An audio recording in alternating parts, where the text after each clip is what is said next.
Iba't ibang medical association sa bansa tutol sa pagsasabatas ng paggamit ng marijuana sa panggagamot. Ang detalye sa ulat ni Bandola. Tutol ang malalaking samahan ng mga medical professionals sa panukalang paggamit ng marijuana bilang panggamot sa mga terminal illnesses. Maging ang Dangerous Drugs Board nagsabi na wala pang konkretong resulta ng pag-aaral na nagsasabing epektibo ang marijuana bilang lunas.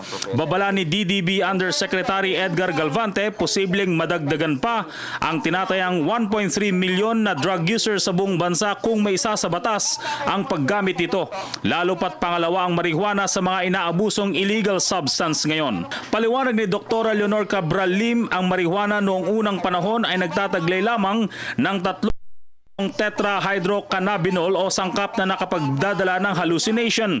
Subalit ang mga marijuana na tanim ngayon ay napatunayang nagtataglay ng mas mataas na 5 to 10% THC depende sa klase. Sa pag-aaral ng Philippine Psychiatric Association, 25% ng mga kabataang unang nakatikim ng marijuana ay napatunayang nagpatuloy sa paggamit, habang 9% ng mga may edad na nabigyan nito ay naging abusado rin. Kung irereseta daw ito bilang gamot, parang inudyukan na rin ng batas ang paggamit ng marijuana.